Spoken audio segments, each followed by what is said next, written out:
Түз Баш районунда Казыбек айылы климаттык шарты катаалыраак келип, дыйканчылык кылуу татаалыраак.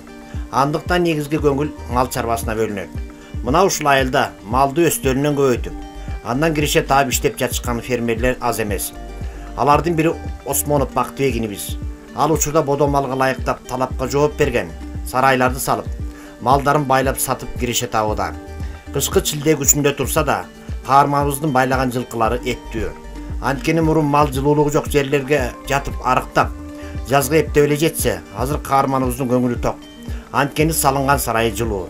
Üstü olsa penoplast менен жууланган. Эми кичине анча-мынчалык мүчүлүштүктөр бар, дымакот коюлат элек. Аны эми баягы кичине кечирээк болуп кеткенине байланыштуу коюлбай калды. Булар мал тең анча-мынчаларын жасайбыз. Көчөлгө айырмасы аябай эле көп болот экен. Бул жылууланган жылкы бат оңолот экен. Оңолушу бат болот экен. Улам алып келип чекесинен кайра сатыла берет. Бордо боюнча да бул. Бордоого киргизип аткан жылкылар. Ана чекесине сатабыз, кайра чекесинен алабыз. Буларга эртең мененкисин 2 килограммдан жем жейт. Саат 8-те жем жейт. 9-тарда чөп салам.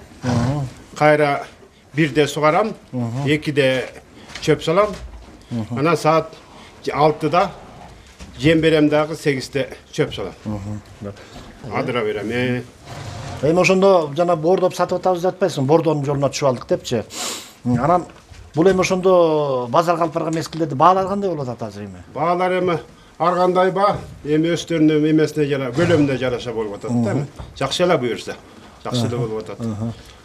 Учурда 30дан ашуун жылкы байланып, убагы менен тоюттандырылат. Алардын турган жеринин алды тактайланган.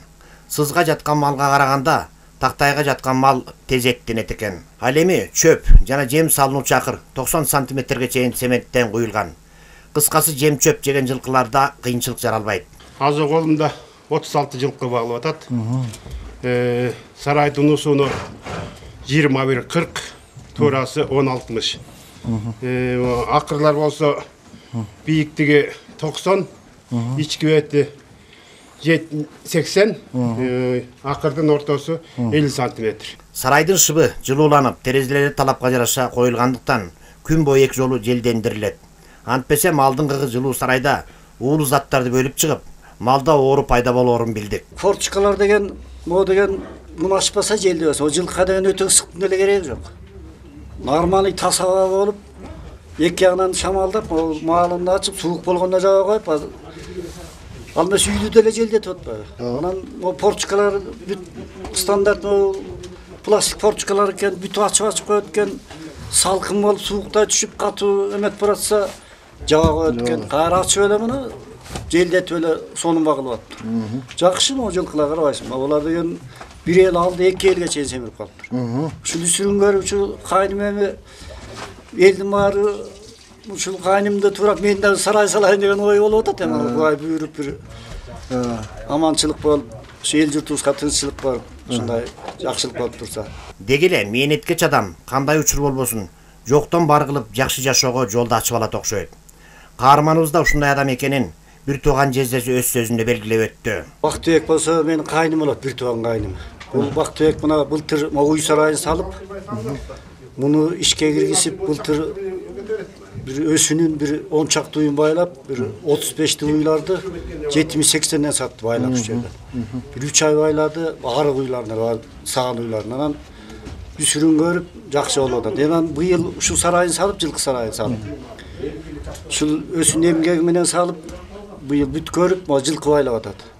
O Жылкыларда, şu buna ağır Жылкылар, o 1,5-2 ayda semirgen Жылкылар uşular. Anam şu öz rasyonu menen beret, tımmayla bordo berbet, jemin, suusun, öz mağalдар var, saat. Oşondan bersile köp jem çöp, koromcu olbayla semire öğretken, jemin beret, direkt mağal, öz mağalından. Sarayın görüp atasın, jip julu, usul, emgegi janı bir sürün görüp atat. Ağır gelip o erkek taylarda karaç. 20'lık, 25'lik tayların asır 40-45'ten bolup kaldı, o semirgenler.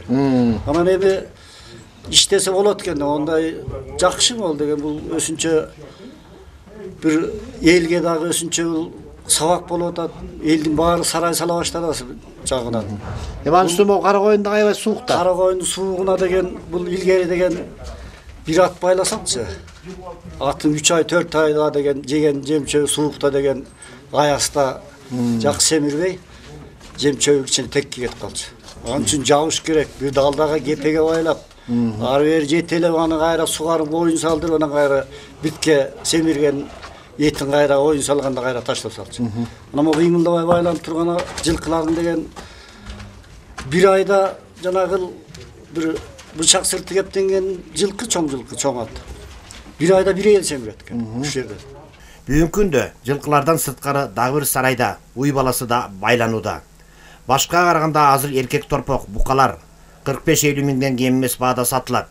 Демек чарбакердин капчыгы кампаяры шексиз. Азыр 10дон ашуун кунажын тай торпоктор бордолууда.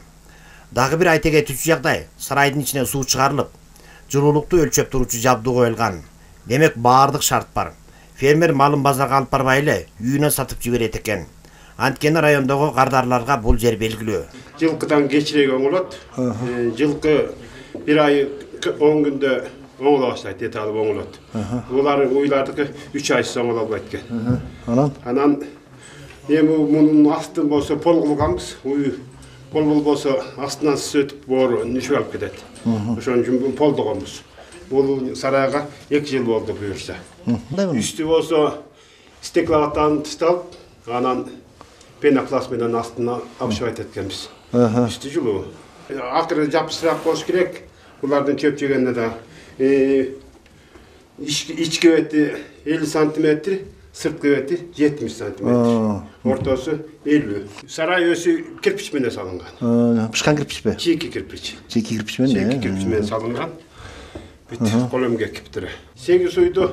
Жок, асы бул байлоого кирген уйлар. Байлоодо сан уйлар бирөөлө, калганда байлоодо уйлар. Сатылабы булар, Сатылчу уйлар. Бирок ургач уйлар да? Ургач уйлар.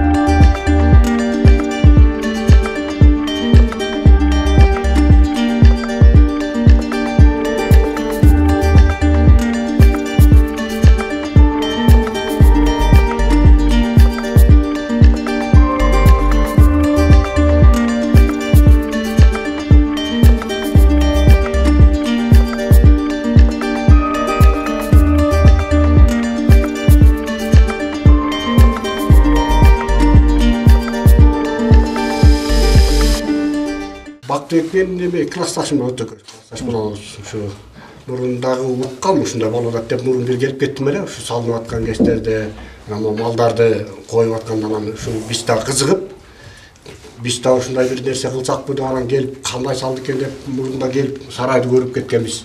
Эми азыр малдарды ошо байлаш мындай чанда болуп атпайбы? Мына айылдарга берип байлап ушундай кылып кылса болот дейсиңиз. Көрүп атпайсыздар. Мындай иш кылса болот экен да.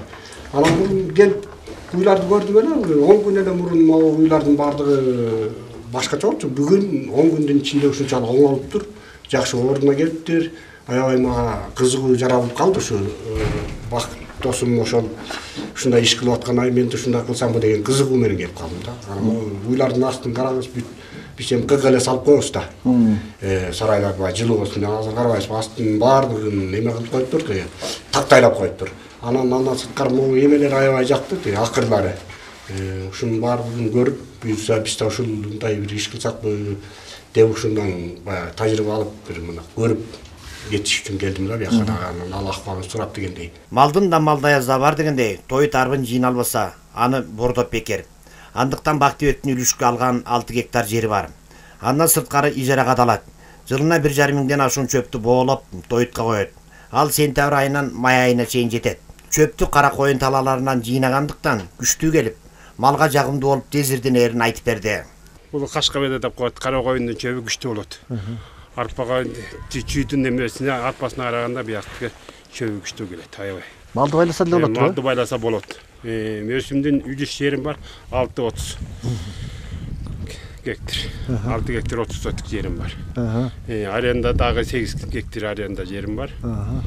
Ошо менен тойту жыйнайбыз. 500 боо чөп. 1,5 миң саман, арпакан. Ошол буюрса жетет. Ошо кайсы айга чейин жетип берет эми? Бул эмеге чейин жетет, апрель, майга чейин жетет. Каракойын талаасына Кашкабейде көп чыккандыктан ал малдын негизги тойту экен. Казбек айылы климаттык шарты жагынан катаал келет. Мына азыр да кар жаап атат да. Анан бул жерде ошол негизги элдин тиричилиги мал менен өтөт. Анан мал болгондон сөзсүз тойт керек. Анан бул жерде бир дагы өзгөчөлүгү, мынакей ушу Каракойындун талааларына айдалган, мына менин колумда арпа турат. Бул ушул сентябрь, октябрь, ноябрларда чабылат да. Анан бул малдыра тезирдентип, берилген жемдин ордуна ушул арпаны пайдаланышат. Канча мээнет кылсаң, тапканың таттуу дегендей, фермердин үй бүлөсү жакшынакай дасторкон үстүндө чайлашып, ар бир күндө аткарган иштерин кеңешип кептешип алышат. Мындайда алдыга коюлган максаттар өзүнөн өзү орундалары белгилүү эмеспи? Анткени ынтымак болсо, чет оюлгус иштер бүтөт тура. Элеттик жигиттин үй бүлөсү жана бир туугандары жакындан колдоп тургандыктан ийгиликтин кулпусу өзүнөн өзү ачылган. Жеринен эле ошо эмгекчил болгон жумуштун баарын жасайт. Баарыбызга тең камкор, айрыкча могу кыздарга ата ордунда ата болуп жүрөт. Бир тууганым. Биз ошол менен сыймыктанабыз.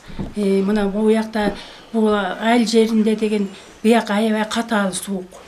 Суукка карабай могу сарайды салып, эмгектенип, малдарды курап, ошонун үсүрүн көрүп атат.